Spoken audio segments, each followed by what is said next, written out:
திடீர்னு உங்களுக்குள்ள என்ன மாற்றம்? ஏன் நாம் தமிழர்ல இருந்து வெளியேறணுங்கிற எண்ணம் எங்கிருந்து வந்துச்சு? அந்த நீங்க கேள்விகளாக கேட்டீங்க. நான் வந்து ரொம்ப நாள் கழிச்சு வரதுனால, நகரத்துக்கு வந்து ரொம்ப நாள் கழிச்சு வரதுனால நீங்க அந்த தலைப்பை தொடவும். எனக்கு உண்மையிலேயே உண்மையை சொல்லணும்னாக்கா திரும்ப திரும்ப கிளற மாதிரி இருக்கு. ரொம்ப மனவேதனையா இருக்கு. எதை மறக்க நினைக்கிறோனோ அதே திரும்ப நம்ம பேசுற மாதிரி இருக்கு. இந்த ஆடியோக்கள் தான் மனக்காயத்துக்கு காரணம். அதே மாதிரி எப்பவுமே ஒரு எல்லாத்திற்குமான நிரந்தர தீர்வு இது எங்கள் அண்ணன் தான் சொன்னார், இல்லை எங்கள் தலைவர் தான் சொன்னாருங்கிற மாதிரி ஏன் கடந்து போக முடியாது? இல்லை மற்றவங்க சொல்கிற மாதிரி ஈஸியாக எடுத்துக்கலாம்ல? அவ்வளோ இந்த பெயினுக்கான ஆடியோவும் நீங்கள் கேட்டுட்டு வந்திருக்க வாய்ப்பு இல்லைன்னு நினைக்கிறேன். கேட்டிங்களா? இல்லை கொஞ்சம் கேட்டிருந்தேன். அந்த ஆடியோவை கொஞ்சம் கேட்டிருந்தேன். ஆடியோவை முழுமையாக நீங்கள் கேட்டிங்கனாக்கா நீங்கள் சொல்ல மாட்டீங்க. அந்த அளவிற்கு ரொம்ப ஆபாசமான வார்த்தைகள் இருந்ததனுடைய விளைவு அந்த மனக்காயங்கள்னால அதை மறக்க முடியல. இன்னொன்று என் கட்சியில இருந்து பல பேர் பேசினாங்க. என்னுடையது ஒன்றே ஒன்று, சொந்த பந்த மத்தியில் கூட என்னால் நான் சொல்ல வருவேன். என்னை ஆபாசமாக பேசிய நபர் அண்ணன் சீமான், என் மனசை நோவடிச்ச நபர் அண்ணன் சீமான், என்னை கஷ்டப்படுத்திய நபர் அண்ணன் சீமான். அண்ணன் சீமான் எனக்கு ஒரு குரல் பதிவு என்னுடைய வாட்ஸ்அப்பில் போடணும், நான் கிளம்பி வர்றேன். அதை தவிர யார் பேசினாலும் நான் சொல்ல மாட்டேன். அதே மாதிரி என்னால் முடிந்த வரவு இந்த தமிழ் தேசத்திற்கு ஒரு உண்மையை சொல்லணும்னாக்க ஒரு மனதளவில் ரொம்ப வந்து முடங்கிட்டு எந்த ஒரு நிகழ்ச்சிக்கும் போக முடியல. என்னுடைய சொந்தக்காரவங்களுடைய நிகழ்ச்சிக்கு கூட போக முடியல. குடும்ப நிகழ்வுகளை கூட மற்ற சொந்தக்காரங்கள் வரும்போது ஏதோ ஒரு இளவு வீட்டில் விசாரிக்கிற மாதிரி. இவ்வளோ பேசுனதுக்கு அப்புறமும் நீ அந்த கட்சிக்கு போகணுமான்ற அளவுக்கு தான் எல்லாருடைய கேள்வியும் இருந்துச்சு. நான் எந்த அளவிற்கு இந்த கட்சியில் உழைச்சிருக்கேன், எந்த அளவிற்கு இந்த கட்சியை கொண்டு போய் என் ஊரில், என்னுடைய சட்டமன்ற தொகுதியில், என்னுடைய மாவட்டத்தில் இந்த கட்சியை கொண்டு போய் எப்படி இளைஞர்கள் மத்தியில் சேர்த்திருக்கின்றது எனக்கு தான் தெரியும். அவங்க என்ன நினைக்கிறாங்க, ஒரு எளிதாக ஒரு அரசியல் இந்த கட்சியை விட்டு இன்னொரு கட்சிக்கு போயிடுன்னு பேசுகிறாங்க. நான் இதை கட்சியாக பார்க்கலாம், இந்த தமிழனுடைய வாழ்வியலுக்கான நம்பிக்கையாக பார்த்தேன். இல்ல நிறைய தடவை சொல்லியிருக்காரு. அதை அண்ணன் மாத்திக்க. அப்புறம் எப்படி நீங்க ஒருங்கிணைப்பாருன்னு நினைக்கிறீங்க? அதை அண்ணன் மாத்த நம்பிக்கை இருக்கு உங்களுக்கு? இல்ல சகோதரர், நான் அண்ணன் மாத்திக்கிறேன் நான் விரும்புறேன். ஒரு தலைவன் என்பவர் பொதுவாக அரவணைக்கிறவராக இருக்க வேண்டும் என்று நான் விரும்புகிறேன்.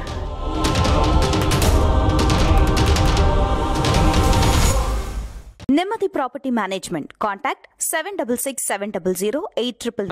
நம்மோடு இன்று இணைந்திருப்பவர் நாம் தமிழர் கட்சியின் மாநில கொள்கை பெறும் செயலாளர் நத்தம் சிவசங்கரன் அவர்கள். வணக்கம் சார். வணக்கம். ரொம்ப சந்தோஷம் உங்களை சந்திச்சதில்ல. ரொம்ப நாளைக்கு அப்புறம் மீடியாவுக்கு வர்றீங்கன்னு நினைக்கிறேன். நாம் தமிழர் கட்சியில் தொடர்ந்து ரொம்ப ஈடுபடாவே செயல்பட்டு வந்தீங்க. திடீர்னு உங்களுக்குள்ள என்ன மாற்றம்? ஏன் நாம் தமிழர்ல இருந்து வெளியேறணுங்கிற எண்ணம் எங்கிருந்து வந்துச்சு? அந்த பாயிண்ட் இன்னும் வெளியேறவே இல்லை. வெளியேறல. அது ஒரு சின்ன திருத்தம். நான் வெளியேறவே இல்லை. அதே மாதிரி தேர்தல் காலகட்டத்தை மட்டும் நீங்க குறிப்பிடுறீங்க, அப்படி கிடையாது. நான் படிக்கிறதுக்காக கோயம்புத்தூர் போறேன். நட்சத்திரம் இருந்து என்னுடைய பள்ளி கல்வியை முடிச்சுட்டு கோயம்புத்தூர் போனதுக்கப்புறம் அங்கே ஒரு பெரியார் திராவிட கழகத்தினுடைய படிப்பதுக்கு போகிறோம். அதன் மூலமா அங்கே இருக்கக்கூடிய இயக்கத்தோழர்கள் அறிவோம். அங்கே சீமானே பார்க்க வர்றார். தந்தை பெரியார் திராவிட கழகம்னு இன்னைக்கு இருக்கு. வந்து அது பெரியார் திராவிட கழகம் இருந்துச்சு. குளத்தூர் மணி என்ன கூராமகிருஷ்ணன் எல்லாரும் சேர்ந்து வச்சிருந்தது. அது 2 இயக்கமாக பிரிச்சுட்டாங்க. அதில் ராமகிருஷ்ணன் அங்கே நிறைய நிகழ்வுகள் நடத்துவாங்க. அப்போ சீமானன் இங்கே பேசுவார். அப்போ தான் நம்மளுக்கு அறிமுகம். நான் வந்து அந்த இயக்கத்தில் உறுப்பினரோ அதனால ஒரு ஆர்வலர். அங்கே வந்து நம்ம லைப்ரரியில் புத்தகம் படிக்க போகிறது மாதிரி பேருந்துக்காக காத்துக்கிட்டு இருக்கையில் புத்தகங்கள் படிக்க போய் தான் அங்கே அறிமுகம். அப்படி தான் சீமானன் எனக்கு அறிமுகம். அப்போ 2005 இறுதி காலகட்டத்தில் நம்ம அங்கே போகையில் வரையில் சீமானனை பார்த்தது மூலமாக அறிமுகம். அதற்கு பிறகு 2009 அவர் கட்சி ஆரம்பித்த போதே அண்ணன் பின்னாடி வந்து நம்ம வந்துடும். ஏன் இதுக்கெல்லாம் தெரியாத ஒரு ஈர்ப்பு போனோம், அவ்வளோதானே தவிர வேற ஒன்றும் இல்லை. இதை நாம் வந்து அந்த ஆரம்ப காலகட்டத்தில் இருந்து இருக்கிறோம் அப்படிங்கிறதுக்காகவே நம்ம அந்த இடத்துல வந்து எதையுமே வந்து நம்ம கேட்டுக்கல. இதனால அப்படிலாம் எதுவுமே நம்ம எதுவும் இல்லை. அண்ணன் என்ன வேலை கொடுத்தாரோ அதை செஞ்சோம். இடையில ஒரு காணொலி, அந்த காணொலி ரொம்ப மனசை காயப்படுத்துச்சு. அதுக்கப்புறம் தொடர்ச்சியாக ஒரு 2 காணொலின்னு சொல்லலாம். என்னையும் காளியம்மா 2 பேத்தையுமே ஒரு ஆடியோவில் பேசியிருப்பாரு. அதுக்கப்புறம் தனியானே ஒரு ஆடியோவில் பேசியிருப்பாரு. சாட்டை துறைமுருகனை பேசின ஆடியோ அப்படின்ற மாதிரி வந்திருக்கு. அப்படிலாம் இல்லை, அந்த ஆடியோலாம் உண்மைதானா? ஏன்னா அது ஏஐல கூட பண்ணதா கூட சொல்லுவோம். இல்லை, அண்ணா வந்து அதை ஆமாம் நான் தான் பேசினேனே சொல்லிட்டேன். நான் மற்றவங்களாம் வந்து எல்லாருமே சொன்னாங்க. எனக்கும் அப்படி ஒரு இது இருந்துச்சு, நம்ம அண்ணன் நம்மளை பேசியிருக்க மாட்டாரு அப்படின்னு யோசிச்சு. ஆக்சுவலி வந்து நான் இதை பேசவே, உண்மையை சொல்லணும்னா இதை பேசவே விரும்பலை. நீங்கள் கேள்விகளாக கேட்டீங்க. நான் வந்து ரொம்ப நாள் கழிச்சு வரதுனால, நகரத்துக்கு வந்து ரொம்ப நாள் கழிச்சு வரதுனால நீங்கள் அந்த தலைப்பை தொடவும். எனக்கு உண்மையிலேயே உண்மையை சொல்லணும்னாக்கா அது திரும்ப திரும்ப கிளற மாதிரி இருக்கு. ரொம்ப மனவேதனையாக இருக்குது. எதை மறக்க நினைக்கிறோனோ அதே திரும்ப நம்ம பேசுகிற மாதிரி இருக்கு. அந்த ஆடியோக்கள் தான் மனக்காயத்துக்கு காரணம். அதே மாதிரி எப்பவுமே ஒரு எல்லாத்திற்குமான நிரந்தர தீர்வு ஒரு அமைதி. அந்த அமைதியை நான் வந்து ரொம்ப நேசிச்சேன். அதனால தான் ஓராண்டுக்கு மேலே 2024 ஜூலை 29 அந்த ஆடியோ ரிலீஸ் ஆச்சு. அதற்கு பிறகு முழுமையாக எல்லாத்தையுமே கட்சி நிகழ்வுகள், கட்சி வேலைக்கு போகிறது, கட்சியோட வேலைகள் எதுலையுமே தலையிடும். நான் உண்டு என் வேலை உடன் அமைதி. அப்படியே உண்மையை சொல்லணும்னாக்க ஒரு ஒரு மனதளவில் ரொம்ப வந்து முடங்கிட்டேன். எந்த ஒரு நிகழ்ச்சிக்கும் போக முடியல, என்னுடைய சொந்தக்காரவங்களுடைய நிகழ்ச்சிக்கு கூட போக முடியல. குடும்ப நிகழ்வுகளை கூட மற்ற சொந்தக்காரங்கள் வரும்போது ஏதோ ஒரு இளவு வீட்டில் விசாரிக்கிற மாதிரி விசாரிச்சாங்க. எல்லாரும் என்னுடைய சொந்த பந்தங்கள் முகத்தில் கூட நான் முழிக்க முடியல. ஒரு சொந்த பந்தங்கள் கூட மக்கள் நையாண்டியோட பேச ஆரம்பிச்சிட்டாங்க. நான் இல்லாத போது என்கிட்ட நேரடி யாருமே கேட்க மாட்டாங்க. இந்த ஆடியோவோட என் சொந்த பந்தம், என்னுடைய நண்பர்கள், என்னோட கல்லூரியில் படிச்சவங்க, வேலை பார்த்தவங்க, இவங்க மத்தியில் கூட என்னால் முடிக்க முடியல. இது எங்கள் அண்ணன் தான் சொன்னார், இல்லை எங்கள் தலைவர் தான் சொன்னாருங்கிற மாதிரி ஏன் கடந்து போக முடியல? இல்ல மற்றவங்க சொல்ற மாதிரி ஈஸியா எடுத்துக்கலாம்ல? அவ்வளோ இந்த ஆடியோவை நீங்க கேட்டுட்டு வந்திருக்க வாய்ப்பு இல்லை நினைக்கிறேன். கேட்டீங்களா?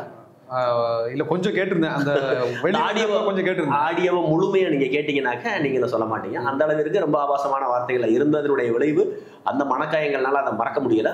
இன்னொன்று, என் கட்சியில இருந்து பல பேர் பேசினாங்க. என்னுடையது ஒன்னே ஒண்ணுதான், என் சொந்த பந்தம் மத்தியில கூட என்னால தனனு வந்து பேச முடியல. எனக்கு அவமானமா இருக்கு. இவ்வளவு பேசினதுக்கு அப்புறமும் நீ அந்த கட்சிக்கு போகணுமான்ற அளவுக்கு தான் எல்லாருடைய கேள்வியும் இருந்துச்சு. நான் எந்த அளவிற்கு இந்த கட்சியில உழைச்சிருக்கேன், எந்த அளவிற்கு இந்த கட்சியை கொண்டு போய் என் ஊர்ல, என்னுடைய சட்டமன்ற தொகுதியில, என்னுடைய மாவட்டத்துல இந்த கட்சியை கொண்டு போய் எப்படி இளைஞர்கள் மத்தியில சேர்த்திருக்கின்றது எனக்கு தான் தெரியும். அவங்க என்ன நினைக்கிறாங்க, ஒரு எளிதா ஒரு அரசியல், இந்த கட்சியை விட்டு இன்னொரு கட்சிக்கு போயிருன்னு பேசுறாங்க. நான் இதை கட்சியா பார்க்கல, இந்த தமிழனுடைய வாழ்வியலுக்கான நம்பிக்கையா பார்த்தேன். தமிழுடைய வாழ்வியல்ல பண்பாடு, கலாச்சாரம், மொழி, இலக்கண, இலக்கியங்கள், அவங்களுடைய எதிர்காலம், அவருடைய உணவு பழக்க வழக்கங்கள், கார்பரேட்டுக்கிட்ட இருந்து எப்படி நோயிலிருந்து பாதுகாக்கிறது, இப்படின்னு சொல்லிட்டு பல வகைகள்லையும் நாம் தமிழர் கட்சியை ஒரு தமிழ் இனத்திற்கான சித்தாந்தத்தினுடைய மறுகூறா நான் பார்த்தேன்.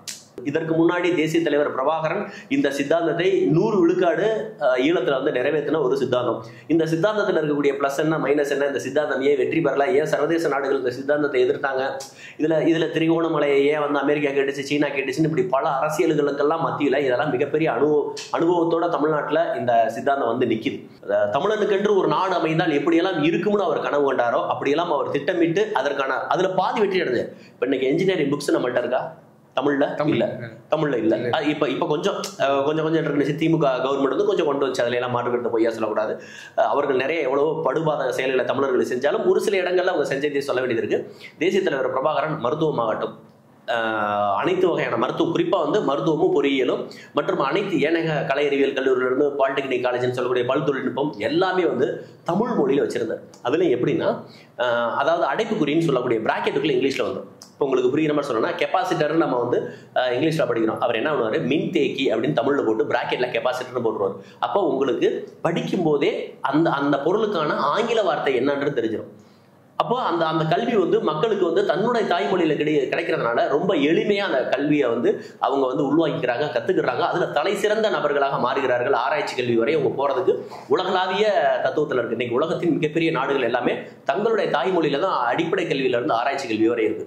அது நீங்க கொரியாவை எடுத்துக்கலாம், சீனாவை எடுத்துக்கலாம், இன்னும் ஜப்பான் எடுத்துக்கலாம். இப்படி பல்வேறு நாடுகள் ஆங்கிலத்தை தாய்மொழியாக கொண்டவர்களும் அவர்களை தவிர்த்து இந்தியா, இலங்கை, பாகிஸ்தான், பங்களாதேஷ், இது போன்ற ஒரு ஆசிய நாடுகள் மட்டும்தான் ஆங்கில மோகத்தில் இருக்கிறோம். தேசிய தலைவர் பிரபாகரன் ஒரு தமிழ் தேசியத்தை வழக்காடு மொழியிலிருந்து, வழிபாட்டு மொழியிலிருந்து, அடிப்படை கல்வியிலிருந்து, எல்கேஜியிலிருந்து பிஹெச்டி வரை, அடிப்படை கல்வி முதல் ஆராய்ச்சி கல்வி வரை எல்லாத்தையுமே தமிழ்ல வச்சிருந்தார்.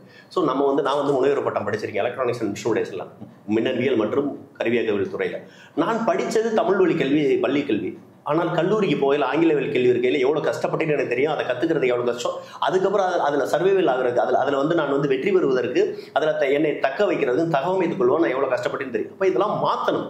நம்ம பட்ட கஷ்டங்களை நம்ம உள்ள படக்கூடாது நினைக்கிறதானே ஒரு தந்தையோட வேலை. அதே தான் இப்போ எங்கள் கட்சியிலேருந்து வெளியில் போனவங்களே சிலர் சொல்லுவாங்க, முன்னாள் நாம் தமிழர் கட்சியினுடைய மாநில பொறுப்பாளர், மாநில ஒருங்கிணைப்பாளர் அப்படிலாம் சொல்லுவாங்க. அப்படிலாம் அதை பார்க்கும்போது எனக்கு வேதனையாக இருக்கும். இது மாதிரி என்னை ஒரு நாள் சொல்லிடக்கூடாது அப்படின்னு ஒண்ணு நடந்துடக்கூடாது. இன்னுவரையும் நினைச்சுக்கிட்டே இருக்கிறேன். இன்னுவரையும் என் கட்சியில இருக்கக்கூடிய சில முக்கியமான நிர்வாகிகள் என்கிட்ட பேசிட்டு தான் இருக்காங்க. இன்னும் பொறுமையா இருங்க, பொறுமையா தான் சொல்றாங்க. நான் சொல்றேன், இப்போவும் நான் தமிழ் தேசியத்துக்காக பேசுறேன். எனக்கு கிடைச்ச இடத்துல வச்சு நான் எந்த தளத்தில் என்னால் வந்து நாம் தமிழ் கட்சிக்கு பங்களிக்க முடியுமோ அந்த தளத்தில் நின்று இன்று வரை, தற்போது வரை நாம் தமிழ் கட்சியிலிருந்து சீமானனு என்னை வெளியேற்றல. நானும் இந்த கட்சியை விட்டு வெளியேறல. எங்களுக்குள்ள இருக்க மனசம் அப்படியே இருக்கு. நான் களத்தில் இறங்கி நாம் தமிழ் கட்சி உறவுகளோடு நிற்க முடியாத என்ன வரையும் பேசல. தொடர்ச்சியா வந்து என்கிட்ட மற்றவங்க பேசினாங்க, நிறைய பேர் பேசினாங்க. அதுக்கு பெயர் சொல்ல தேவையில்ல. கடைசியா கூட நம்ம ஏர்போர்ட் மூர்த்தி என்னை கூட பேசிட்டு தான் இருந்தாங்க. ஆனால் என்னை பொறுத்தல ஒன்னே ஒண்ணுதான், நான் சொல்ல வருவது, என்னை ஆபாசமாக பேசிய நபர் அண்ணன் சீமான், என் மனசை நோகடிச்ச நபர் அண்ணன் சீமான், என்னை கஷ்டப்படுத்திய நபர் அண்ணன் சீமான். அண்ணன் சீமான் எனக்கு ஒரு குரல் பதிவு என்னுடைய வாட்ஸ்அப்பில் போடாத நான் கிளம்பி வர்றேன். அதை தவிர யார் பேசினாலும் நான் சொல்ல மாட்டேன். அதே மாதிரி என்னால் முடிந்த அளவு இந்த தமிழ் தேசத்திற்கு ஒரு பயனளிக்கக்கூடிய வகையில் நான் இருக்குன்னு நினைக்கிறேன். ஒரே ஒரு கோரிக்கை, ஒருவேளை அவர் அண்ணன் கூப்பிடவே இல்லை, பரவாயில்ல, என்னை பிடிக்கல, கூப்பிடல, வேண்டாம்னு நினைக்கிறாரு. நான் அடுத்து இன்னொரு பாதையை தேர்ந்தெடுத்தால் யாராவது என்னை பழி சுமத்தக்கூடிய நபர்கள், பழி சுமத்த நினைக்கிற நபர்கள், என் நிலைமையிலிருந்து ஒரு நிமிஷம் யோசிங்க. நான் என் தத்துவம் எதுக்காக நாம் தமிழ் சில இணைஞ்சின்னு எனக்கு தெரியவே தெரியாது. காலத்தின் சூழ்நிலை, இந்த பிரபஞ்சத்தினுடைய ஆற்றல், வேற ஒரு இயக்கத்தில் சீமானை சந்திக்கிறோம். நாம் நம்மளுடைய இயக்கம் ஆரம்பிக்கிறாங்க 2009 இறுதி நேரத்தில். அந்த இறுதி நேரத்தில் அண்ணனோட பயணிக்கிறோம். 2010 இயக்கம் உறுதி செய்யப்படுது. 2010 கடைசியில் கட்சியாக உருமாறுது. 11 காலகட்டத்தில் இருந்து களமாடுறோம். 11, 12 ஜெனிவா தீர்மானங்கள், இப்படி பல விஷயங்களுக்காக போராடி இந்த நிலையில வந்து நிற்கிறோம். ஆனால் கட்சியில இருந்து தொடர்ச்சியா நிறைய பேர் வெளியில வராங்க. ஆனால் வெளியில வர எல்லாருமே உங்களை மாதிரி தானே சொல்லுவாங்க, நான் வந்து கட்சிக்காக உழைச்சேன், எனக்கு வந்து கட்சி கண்டுக்கல, இல்லை கட்சியிலேருந்து இப்படியான விமர்சனங்கள் வந்துச்சுன்னு கட்சியிலேருந்து வெளியேற எல்லாருமே அப்படி. நான் தமிழர்னு இல்லை, இப்போ அதிமுகலேருந்து போனாலும் சரி, ஏடிஎம்கேலேருந்து போனாலும் சரி, இதே குற்றச்சாட்டை தான் முன் வச்சுட்டே இருக்கு. உண்மையிலே அங்கே என்ன நடந்துச்சுன்னு தெரியணும்ல. ஏன்னா தொடர்ந்து காளியம்மாளாக இருக்கட்டும், ஜெகதீஷ் பாண்டியன் அவர்களாக இருக்கட்டும், வெற்றிக்குமரன் அவர்களாக இருக்கட்டும், தொடர்ந்து கட்சியிலேருந்து தூத்துக்குடியிலேருந்து எல்லாம் நிறைய வெளியேறிட்டே இருக்காங்க.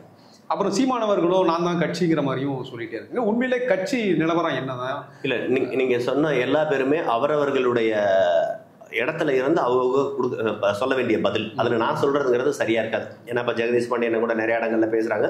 இதுக்கு முன்னாடி சகோதரி காளியம்மாளும் ஒரு சில இடங்கள்ல பேட்டியெல்லாம் கொடுத்துருந்தாங்க. நான் சொல்ல வர்றது ஒன்னே ஒண்ணுதான். எனக்கு நாம் தமிழ் கட்சியில எனக்கு என்ன இடையூறு ஏற்பட்டுச்சு, எனக்கு என்ன பிரச்சனை, நான் ஏன் ஒதுங்கி நிக்கிறேன், தள்ளி நிக்கிறேன், இப்படிங்கிற விஷயத்த நான் பதில் சொல்ல முடியும். ஜெகதீஷ் பாண்டியன் என்ன ஏன் வெளியில போனாரு, காளியம்மாள் சகோதரி ஏன் வெளியில போனாங்க, அதை சொல்றதுங்கிறது என்னுடைய கருத்தா இருக்காது. அது என்னுடைய கருத்துல நான் பதிவு செய்யக்கூடாது. அதை நீங்க அவங்கள்ட்ட கேட்டாதான் சரியா இருக்கும். என்னை பற்றி நான் என்ன வேணாலும் விளக்கம் கொடுக்கலாம். என்னால் நான் நேரடியாக பாதிக்கப்படுறேன், அல்ல நேரடியாக அதுல சம்பந்தப்படுறேன், நான் பேசலாம். அவங்க இருவர்கிட்ட நீங்க அவங்க கூப்பிட்டாலே, உங்கள்கிட்ட கூப்பிட்டாலே, ஓனர் கூப்பிட்டாலே வருவாங்க. கண்டிப்பா அவங்கள்ட்ட நீங்க அந்த கேள்விகளை முன் வைக்கலாம். அடிப்படையில் நாம் தமிழர் கட்சியில ஒன்னே ஒண்ணுதான், நாம மற்ற கட்சிகளை போல ஏதோ வந்தோம் ஒரு மாற்றத்தை செஞ்சா அப்படின்றது கிடையாது. இப்ப திமுக என்னென்ன தவறுகளை செய்த ஆளுங்கட்சியா இருக்கு, அது என்னென்ன தவறுகளை செய்து அதை பூரா அதிமுக சொல்லிக் கொடுத்து நாங்கள் வந்தால் இவைகளை பூரா மாற்றோம்னு சொல்லுவாங்க. திரும்ப அதிமுக ஆளுங்கட்சியா வந்துருச்சுன்னா திமுக என்ன செய்யும், ஆளுங்கட்சி செய்யக்கூடிய அதிமுக செய்யக்கூடிய தவறுகளை எல்லாம் சொல்லி நாங்கள் வந்தால் இதன் மாறுதல் செய்யும்னு சொல்லுவாங்க. ஆனால் நாம் தமிழர் கட்சி அப்படி இல்லை. இன்று வரை எனக்கும் சீமானுக்கு 1000 இருந்தாலும் நாம் தமிழர் கட்சியுடைய கொள்கை எந்த ஒரு கட்சியிலுமே அடிப்படை கொள்கையே கிடையாது. நாம் தமிழர் கட்சி அடிப்படை மாற்றத்தையே செய்ய வந்தோம், அடிப்படை அரசியல் மாற்றத்தை செய்ய வந்தாங்க. இங்க இருக்கக்கூடிய அனைத்து பிரச்சனைகளுக்கான காரணம், இந்த மண்ணை சாராத ஒரு நபர் இந்த மண்ணை ஆளுகிறார். அப்ப இந்த மண்ணில் இருக்கக்கூடிய ஏற்றத்தாழ்வுகளோ, இங்க இருக்கக்கூடிய ஜாதி ஆணவ படுகொலைகளோ, இங்க இருக்கக்கூடிய ஜாதியினால் இருக்கக்கூடிய ஏற்றத்தாழ்வுகளோ, குடியினால் இருக்கக்கூடிய ஏற்றத்தாழ்வுகளோ, அதை எப்படி சரி செய்யணுங்கிறதோ, அல்லது இங்க இருக்கக்கூடிய அடிப்படை பிரச்சனை என்ன, நீர் தேவை என்ன, நில தேவை என்ன, கனிம வள தேவை என்ன, இங்க இருக்கக்கூடிய மக்களுடைய அடிப்படை வாழ்வாதார பிரச்சனைகள் என்ன, தற்சார்பு வாழ்வாதாரம் என்னன்னா, இது எதுவுமே அவர்களுக்கு தெரியாது, தேவையும் இல்லை. ஒண்ணு வேற்று மொழிக்காரங்களா இருக்காங்க, வேறு மாநிலத்துக்காரர் இருக்காங்க, அல்லது அவர்களே இங்க வந்து தமிழ் கத்துக்கிட்டாலும், தமிழ் வழியில வாழ்ந்தாலும், 50 ஆண்டுகளுக்கு மேல இங்கே பிறந்து வளர்ந்திருந்தவங்களா இருந்தாலும் கூட எனக்கு மற்ற கட்சிகள்ல வாய்ப்பு வராமல இல்ல. உங்களுக்கே தெரியும், மற்ற கட்சிகளை என்னை கூப்பிடாமல. ஆனால் இறைவன் சத்தியமா இந்த நிமிஷத்தருதி நான் வந்து எந்த தலைவர்கள்ட்டையும் போய் எந்த டிமாண்ட் வைக்கல. ஒரே ஒரு இயக்கம் மட்டும் என்கிட்ட பேசினாங்க. பல இயக்கங்கள் பேசினாலும் ஒரு இயக்கம் மட்டும் என்கிட்ட பேசல. யாரும் சொல்ல முடியுமா? இல்ல சொல்றதுக்கு இல்ல, நான் சொல்றேன். பேசையில என்கிட்ட எல்லா பேருமே, அதாவதுங்க, இது நான் பெருமைக்கு என்ன யாரும் அப்படிலாம், எல்லா பேருமே ஒரு இடத்துல ஒரு வெளியில இருக்காங்க, ஒரு ஆட்சமனையில இருக்காங்கன்னா, ஒண்ணு நம்மளோட கூட நம்ம கட்சியில பயணிச்சு வேற கட்சிக்கு போனவங்களா இருப்பாங்க, இல்ல வேற கட்சியிலேயே நம்மள தூரத்துல இருந்து உற்று நோக்கின நபர்களா இருப்பாங்க. அப்படிலாம் என்னை வந்து பல நபர்கள் வந்து என்ன சொல்றேன், நான் நல்லா இருக்குன்னு நினைச்ச நபர்கள், அரசியல் ரீதியாக அந்த பையன் வந்து அடையாளம் எல்லாம் போயிடக்கூடாது, உழைச்ச பசங்க, ஃபீல்டில் இறங்கி வேலை பார்த்த பசங்க. நாங்கள் இன்னைக்கு தான் சகோதரன் இந்த கேமராவில எல்லாம் வந்து பேசுறோம்லாம் 2021 காலகட்டங்களுக்கு பிறகு. அதுக்கு முன்னாடியெல்லாம் நாங்கள் வந்து முழுக்க வந்து களப்பணியாளர்கள். நாங்கள் உணரப்பட்டதே மற்றவங்கள மாதிரி ஒரு யூடியூபராவோ, யூடியூப் சேனல்ல பேசுறவங்களாவோ, மேடையில பேசுறவங்களா கிடையாது. நான் முதல் அடிப்படையில் நான் ஒரு களப்பணியாளர். ஆனா எங்களை அவங்க எந்த விதத்துல பார்த்தாங்கன்னு தெரியாது. நாங்க இவர்கள் திமுக, அதிமுக, பிஜேபி, காங்கிரஸ் இவர்கள் எல்லாம் ஒரே மாதிரி தான் பார்க்குறோம். இதுல நான் எப்படி போய் மாற்று அரசியல அவங்கள்ட்ட போய் பேச முடியும்? நான் எதிர்பார்த்தது ஒண்ணு, அங்க போய் அந்த நான் எதிர்பார்த்த அரசியலை பேச முடியாது. அப்ப எங்களுக்குள்ள ஒரே ஒரு கொள்கை என்ன, எங்களுக்குள்ள இருக்க பிடிச்ச ஒண்ணு என்னன்னா, தேசிய தலைவர் பிரபாகரனையும் தமிழ் தேசியத்தையும் மாவீரர்களையும் பத்தி பேசிட்டோம். இந்த மண்ணுக்காக உயிர் நீத்த மாவீரர்களை உயிரா நேசிச்சுட்டோம், தெய்வமா பார்த்துட்டோம். நாம இன்னொரு கட்சியில போய் பேசி அதன் மூலமா பணம் சம்பாரிச்சு பிழைப்புவாத அரசியலை செய்ய முடியாது. அதான் நீங்க ஜாதி அரசியலா இருக்கட்டும், இல்ல தமிழ் மண்ணா இருக்கட்டும், இது சார்ந்த இது தெரிஞ்ச ஒரு ஆள் வந்து தமிழகத்தை ஆளணும்னு சொன்னீங்க. ஆனா நீங்க ஜாதியா இருக்கட்டும், இல்ல இங்க இருக்கிற எக்கனாமிக்கலா இருக்கட்டும், இது எல்லாமே இந்திய அளவுல தானே அது இருக்கு. இந்திய அளவுல பார்க்கும்போது நீங்க தமிழ்நாடும் அதுல ஒரே ஸ்ட்ரக்சர்ல தானே இருக்கின்ற. அதாவது நீங்க சாதிய கட்டமைப்பு இந்தியாவோட ஒரே தான் உண்மை. நீங்க எக்கனாமிக்கலா பார்த்தாலும் அப்ப யார் ஆண்டுக்கு போனா என்ன? அதாவது உங்களுக்கு ஒண்ணு தெரிஞ்சுங்க, இன்னைக்கு இந்திய அளவுல ஹிந்தியை எதிர்க்கக்கூடிய நபர்கள் அதிகமாயிட்டாங்க, உண்டா இல்லையா? ஆனால் ஒரு காலத்துல ஹிந்தின்ற ஒரு மொழி என்னுடைய தாய்மொழியை எப்படியெல்லாம் திங்க போகுது, எப்படியெல்லாம் அழிக்க போகுது, எப்படியெல்லாம் ஹிந்தின்ற ஒரு மொழி இங்க ஆளுமையை செலுத்த போகுதுன்றது மற்ற மாநிலங்கள் தெரியாது. இன்னைக்கு மும்பைல பேசிட்டு இருக்காங்க, மும்பைல ஹிந்தியில பேசக்கூடாதுன்ற அளவுக்கு வந்திருக்கு. சரிங்களா? முத எனக்கு தெரிஞ்சு இந்தியாவிலேயே மற்றும் ஒரு மாநிலம், அதாவது ஹிந்தியை தாய்மொழியாக இல்லாத ஒரு மாநிலம் முழுமையாக ஹிந்தியை பேசினது யாருன்னா மும்பையா தான் இருக்கும், மராட்டியமா தான் இருக்கும். அதெல்லாம் உங்களுக்கு நினைக்கிறேன். ஏன்னா நீங்க நிறைய ஊடகங்களை வேலை பார்த்தா உங்களுக்கு தெரியும், அதிகமாக ஹிந்தி முதலில் இந்தியாவில் அளித்த மொழி எதுனாக மராட்டிய மாநிலத்தில் இருந்த மராட்டி போன்ற அந்த மக்களினுடைய தேசிய மொழி தான் அழிச்சு. அதற்கு பிறகுதான் ஒவ்வொரு மாநிலத்திலையும் இப்ப நாம இங்க ஹிந்தி எதிர்ப்புங்கிறது ஏதோ ஹிந்தி ஒரு மொழிக்கு எதிரான எதிர்ப்பு இல்லைங்க. நான் சொல்ல வர்றது, என்னை ஒருத்தன் அடிக்க வர்றான், இன்னைக்கு சட்டமே என்ன சொல்லுது, தற்பாதுகாப்புக்காக நீ யாரை வேணாலும் என்ன வேணாலும் செய்யலாம். உன்னை ஒருத்தன் கொலை செய்ய வரானா உன்னை நீ பாதுகாத்துறதுக்காக நீ என்ன வேணாலும் செய்யலாம், அதுல அதே உயிர் போனாக்கா அதுக்கு நீ பொறுப்பல்ல அப்படிங்கிறத இந்திய ஐபிசி சரி இன்னைக்கு இருக்க பிஎன்எஸ் சரி இது சொல்றது. அது மாதிரி என் மொழியை நான் பாதுகாத்துக் கொள்ள வேண்டும் என்று எங்கோ இந்தியாவினுடைய கடைக்கோடியில இந்திய மேப்ல இந்தியாவினுடைய வரைபடத்துல இந்தியாவுடைய கடைசி மாநிலமா இருக்கக்கூடிய தமிழ்நாடு போராடுச்சு. இன்னைக்கு ஹிந்தியை தாய்மொழியாக கொள்ளாத அனைத்து மாநிலங்களுமே ஹிந்திக்கு எதிராக போராடுகிறார்கள். நம்ம பேசுறது இன்னைக்கு மொழிபெயர்க்கப்படுது. அது சீமானன் காலத்துல நீதிகட்சி நான் திரும்ப சொல்றேன், நீதிகட்சி பேசினாங்க, மாப்போசி பேசினாங்க. இன்னைக்கு நீங்க ஏதாவது ஒரு இடத்துல போய் இதுல பீகார்ல போய் எல்லா இடத்துலயுமே ஹிந்தி பேசுங்க, எல்லாத்துக்குமே ஹிந்தி தெரியும். அதை நம்ம எப்படி இங்கிலீஷா பாக்குறோம் அது மாதிரி அவனுக்கு ஹிந்தி எழுதவோ ஹிந்தி படிக்கவோ தெரிஞ்சு அவன் பெரிய ஆளுங்க. ஆனால் அங்க இருக்கக்கூடிய ஒவ்வொரு மாநிலத்தில், அந்த மராட்டியா இருக்கட்டும், அந்த பீகார்ல இருக்கக்கூடிய பேஜ்புரியா இருக்கட்டும், குஜராத்ல இருக்கக்கூடிய குஜராத்தியா இருக்கட்டும், அசாம்ல இருக்கக்கூடிய அசாமியா இருக்கட்டும், அந்த அங்கே இன்னும் பிற மாநில மொழிகளா இருக்கு. அந்த மொழிகள் தெரியாட்டி அவன் அவமானமா பார்க்கல, ஆனா ஹிந்தி தெரியாட்டி அவன் அவமானமா பார்த்தேன். நம்ம தமிழ்நாட்டில் பாக்குறோம்ல, தமிழ் தெரியாட்டி பெருமையா சொல்லுவேன், ஆனா இங்கிலீஷ் தெரியாத சொல்ல மாட்டான். அதுக்கு நான் அது மாதிரி இந்தியாவுல ஒரு மொழியினுடைய பாதுகாப்பு, ஹிந்தி எதிர்ப்புக்காக இல்ல, தமிழ் மொழியை பாதுகாப்பதற்காக உயிரடித்த ஒரு பரம்பரை இருக்குனாக்க அது தமிழ் பரம்பரை தான், தமிழ் சமுதாயம் தான். இந்த தமிழ் சமுதாயம் தான் இன்னைக்கு முன்னோடியா இருக்கு. இன்னைக்கும் மும்பையில ஹிந்திக்கு எதிராக பேசக்கூடிய நபர்கள் அனைவரும், தாக்கரே வகைராக்கள் அனைவரும் தமிழ்நாட்டை தான் முன்னோடியா சொல்றாங்க. தமிழ்நாட்டை அதே மாதிரிதான் கர்நாடகாவிலேயே சொல்றாங்க. சரிங்களா?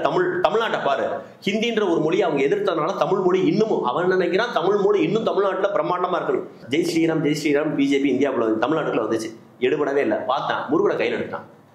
இதுக்கு முன்னாடி ஹிந்திய மொழியை தான் திணிப்பான், சமஸ்கிருதத்தை தான் திணிப்பான். இன்னைக்கு வேற வழி இல்லை, தமிழ்நாட்டில் தமிழ் மொழியை வச்சு அரசியல் செய்ய முடியும். இன்னைக்கு மொழியை கையில் எடுக்கிறான். அப்ப இதற்கான முன்னோடியாக இருந்தது இங்க இருக்கக்கூடிய தமிழ் தேசியர்களும் தமிழ் தேசிய போராட்டங்களும் மொழி போராட்டங்களும் தான்.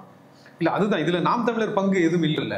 நீங்க இதுல உங்க நாம் தமிழர் பங்கு என்ன? இதுக்கு முன்னாடியே அவங்க நீங்க திராவிட கட்சிகளுடைய கோரே இந்தி திணிப்பும் பிஜேபி எதிர்ப்பும் தானே, இந்துத்துவ எதிர்ப்பும் தானே. அதை அவங்க தொடர்ந்து பண்ணிட்டு தானே வராங்க. அதுவே நாம் தமிழர் ஆரம்பிக்கப்பட்ட காலம் எது சார்? 2009.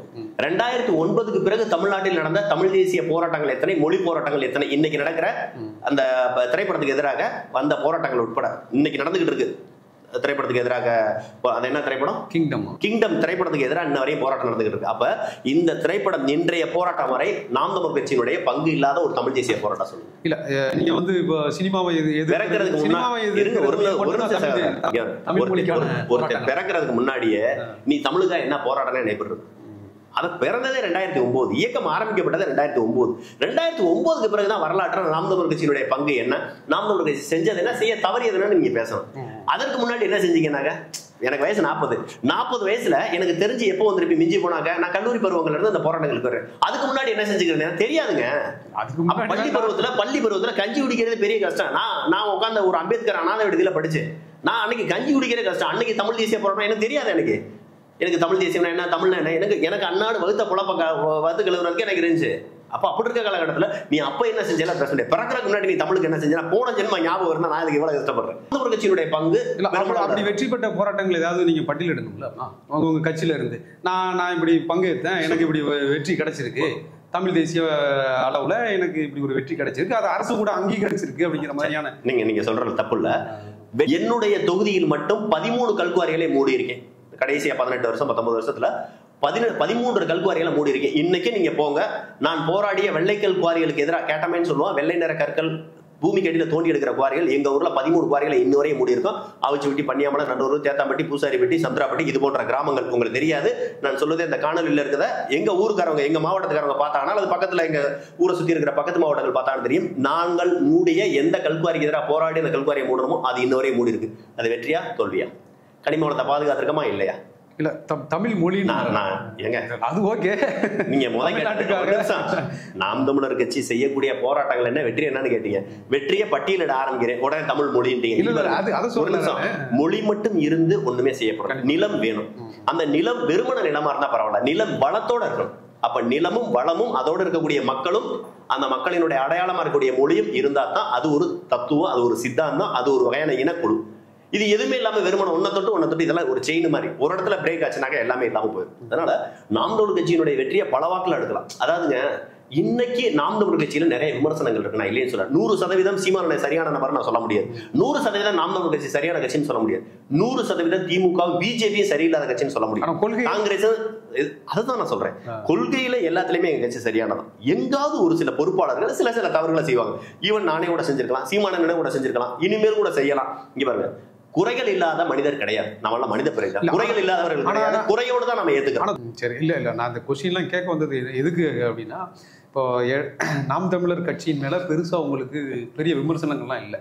யாருக்கு? எனக்கா? ஆமா. இங்க பாருங்க, இல்ல நான் என்ன சொல்றேன்னா, ஒரு நிமிஷம், நாம் தமிழர் கட்சிக்குள்ள எனக்கு விமர்சனமே இருந்தாலும் நான் இப்போதைக்கு அந்த விமர்சனங்களை வெளியில சொல்ல வேண்டிய தேவையில்லை. ஏன்னா அந்த விமர்சனங்களை நான் நேரடியா சொல்லக்கூடிய சூழ்நிலை எனக்கு இருக்கு. ஏன்னா அதனுடைய அடிப்படை நகர்வுகளை நீங்க ஒத்துக்கிறீங்க.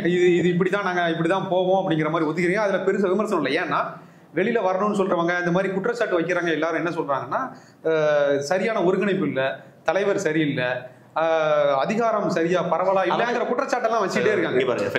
ஒரு நிமிஷம் ஃபெலிக்ஸ், ஒரே நிமிஷம்.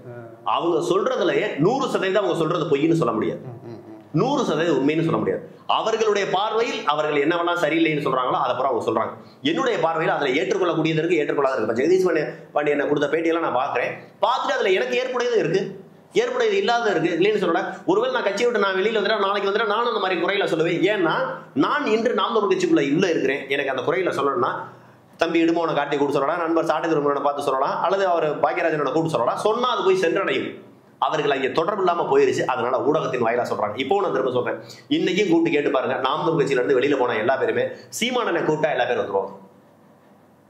இன்னைக்கு பேசுறாங்கல்ல, என்ன சீமான் அவர்தான் சீமானனை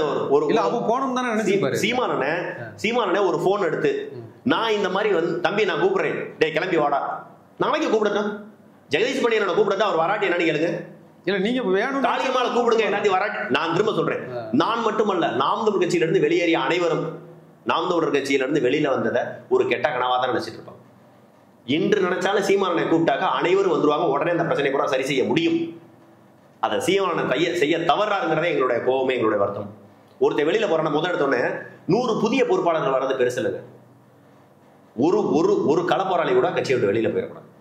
நாங்க அதை தான் எதிர்பார்க்கிறோம். ஆனா அதை வந்து சரி செய்வதற்கான ஆட்கள் போயிட்டே தான் இருக்காங்க. 16ல யார் கட்சிக்குள்ள இருந்தா, 2021 யார் இருந்தா, 2024 தேர்தல்களை பூரா சொல்றேன், இதுல எல்லாம் யார் இருந்திருக்கா, யார் வெளியில போயிருக்கா. வெளியில போனவங்களை பூராத்தையும் ஒருங்கிணைக்கிறதுக்கு ஒரு குழுவை போட்டு இவங்களை பூரா நீங்க பேசி சரி செஞ்சுட்டு வாங்கப்பான்னு சொன்னாங்க, உடனடியாக அதுக்கான தீர்வு ஏற்றப்படும். நீங்க புதுசா உறுப்பினர்களை சேர்க்கிறது, புதுசா பொறுப்புகள் போடுறது, இதெல்லாம் கடந்து பழைய களப்பணியாளர்கள் வெளியில போயிடக்கூடாது, பழைய பொறுப்பாளர்கள் வெளியில போயிடக்கூடாது. இந்த குறை எனக்கு இருக்கு. இந்த குறையோட தான் நாம் தமிழர் கட்சியில பயணிக்கிறேன். இது நாம் தமிழர் கட்சிக்கு மட்டுமான இல்ல, எல்லா கட்சியிலுமே அது. ஆனா சீமான் அவர்கள் வந்து தொடர்ந்து இந்த மாதிரி கொஸ்டின் ரிப்போர்ட் வைக்கும் போது என்ன சொல்றாருன்னா, இருக்குன்னா இரு, போனா போ, நான் தான் இங்க கட்சி, நான் சொன்னதான் கேட்கணும் தானே சொல்றேன். அது ஒரு தவறான, அப்புறம் எப்படி நீங்க மறுபடியும் ஒரு தவறான நடைமுறை, அது ஒரு தவறான பதில். அது சீமான் சொன்னாலும் தவறு, அதுல எல்லாம் மாற்று கருத்து இல்ல. இல்ல நிறைய தடவை சொல்லியிருக்காரு, அதை அண்ணன் மாத்திக்க. அப்புறம் எப்படி நீங்க ஒருங்கிணைப்பாருன்னு நினைக்கிறீங்க? அதை அண்ணன் எந்த நம்பிக்கை இருக்கு உங்களுக்கு? இல்ல சகோதரர், அதை அண்ணன் மாத்திக்கிறேன் நான் விரும்புறேன். ஒரு தலைவன் என்பவன் பொதுவாக அரவணைக்கிறவராக இருக்க வேண்டும் என்று நான் விரும்புகிறேன். அண்ணன் மீண்டும் எல்லாரையும் அழைப்பாருன்னு நம்புறேன், எதிர்பார்க்கிறேன்.